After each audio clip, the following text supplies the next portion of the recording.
como estudar sozinho para o exame de suficiência. Bom, o fato é, o que você vai ter que fazer aí de pronto, né, de início? A gente precisa conhecer a banca, né? Como é que a Consulplan cobra essas questões na prova?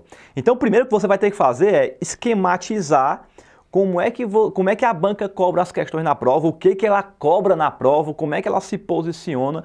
O importante é que primeiro você faça uma espécie de mapeamento do que cai na prova. Oswaldo, como é que eu faço esse troço de mapeamento? Né?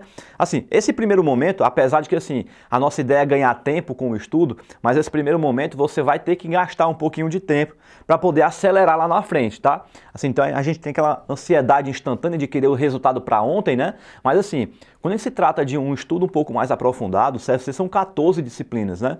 Então a gente vai precisar de um pouquinho mais de tempo no início para a gente poder se estruturar sozinho, né? Quando você faz as coisas sozinho, obviamente a gente gasta um pouco mais de tempo. Então a ideia é tentar te explicar o que você vai fazer para tentar estudar sozinho. Bom, o que você vai fazer de pronto? Baixa o máximo de provas que você conseguir que sejam elaboradas pela Consulplan. Então, você vai procurar as questões do exame de suficiência de 2018.2, 2018.1. Procurem provas de concurso público que tenha caído com a banca Consulplan. Para que, Oswaldo? Para que você possa puxar uma planilha no Excel e colocar lá, primeira questão, qual foi o tema? Segunda questão, qual foi o tema? Terceira questão, qual foi o tema? Você vai fazer um mapeamentozinho lá, colocando como se fosse uma espécie de índice, dizendo qual foi a questão e qual foi o tema. Qual foi a questão, qual foi o tema. Qual foi a questão, qual foi o tema. Isso você vai pegar o máximo de provas que você conseguir pegar da Consulplan. Ela não é uma banca assim tão conhecida assim como a CESP, Sesgran Rio, UNB, que tem um batalhão de provas aí para poder estudar. Então não vai ser assim, algo tão complexo. Então assim, você vai fazer isso para quê, Oswaldo?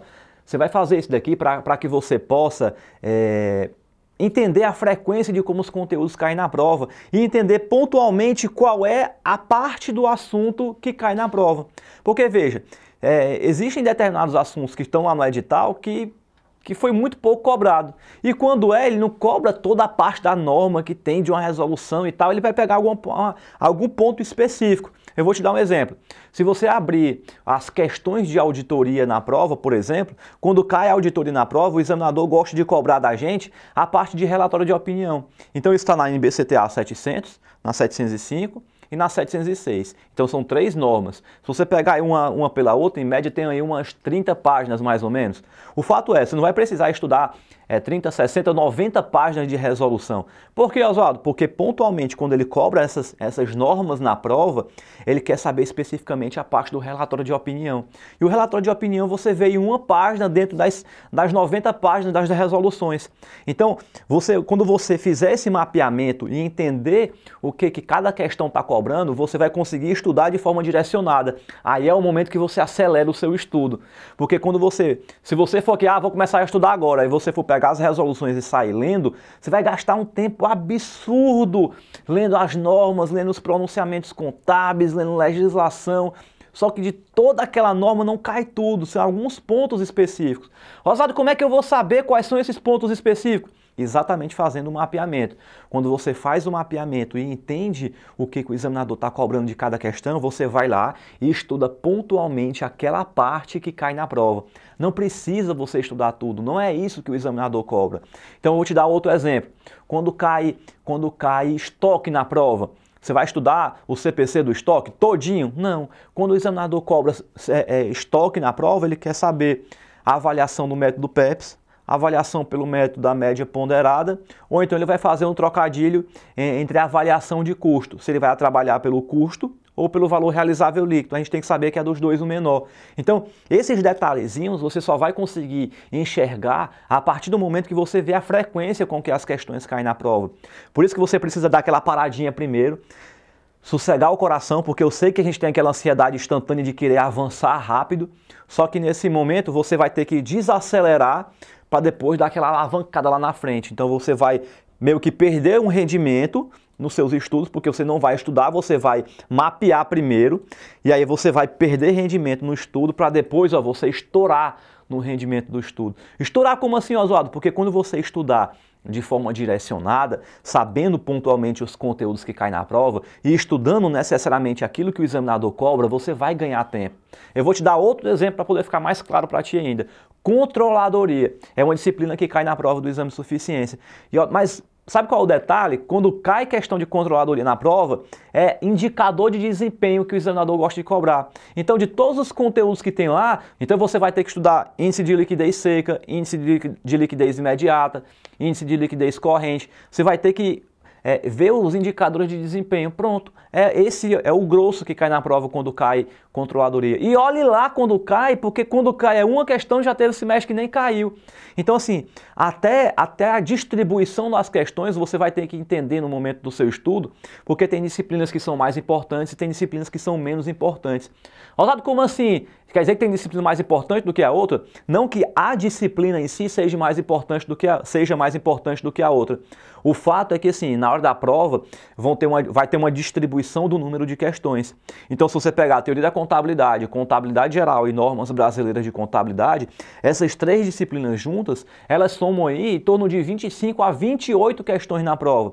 Então, controladoria cai uma questão na prova. Então não estou dizendo que ela não seja uma disciplina importante, ela é uma disciplina importante. Mas na prova do exame de suficiência, ela tem uma relevância menor por conta da questão do número de questões que ela representa. Se você sabe que você precisa acertar 25 questões na prova e controladoria cai 1, e teoria da contabilidade geral e normas cai 25 a 28, onde é que tu vai ter que concentrar os teus estudos? Então assim, às vezes a gente acaba vacilando e reprovando na prova porque a gente acaba distribuindo mal o nosso tempo de estudo. Então tudo isso você vai conseguir enxergar quando você mapear a prova, quando você entender o que o examinador cobra, quando você entender pontualmente daquela norma, o que o examinador quer saber. Rosado, me dá outro exemplo? Vou te dar outro exemplo. Quando cai taxa de câmbio na hora da prova, você vai ler lá o pronunciamento de taxa de câmbio todinho? Não precisa. O que o examinador quer saber é a conversão da moeda estrangeira para o real. E aí você tem que lembrar que quando você trabalha o estoque ou a compra de imobilizado, a cotação é pela moeda estrangeira na data da compra. E o fornecedor você vai registrar pela data do encerramento da demonstração contábil, porque o examinador sempre coloca lá que quando encerra o exercício social, o fornecedor não foi pago ainda. Então são esses detalhezinhos que são importantes que você se atente para que você possa potencializar o teu tempo de estudo e estudar necessariamente aquilo que cai na prova, porque quando você estuda de forma direcionada você ganha tempo. Então repito, sossega o coração, respira. Eu sei que a gente tem aquela ansiedade instantânea de querer começar para ontem. Isso é normal, é do ser humano. Mas assim, se você quer estudar de forma estratégica, você precisa ser um estrategista.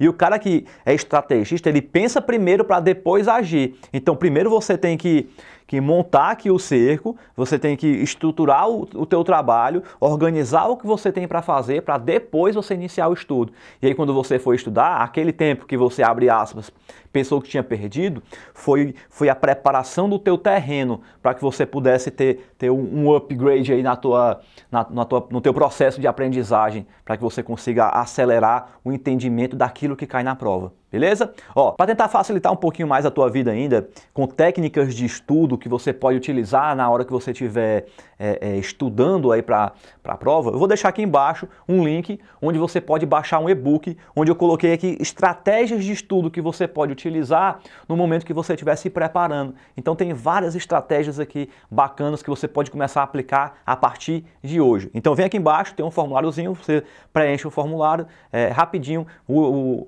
PDF com o e-book vai ser enviado para o seu e-mail. Legal? Beleza? Então, gente, ó, dica de hoje foi para conta. Um grande abraço e até o próximo vídeo.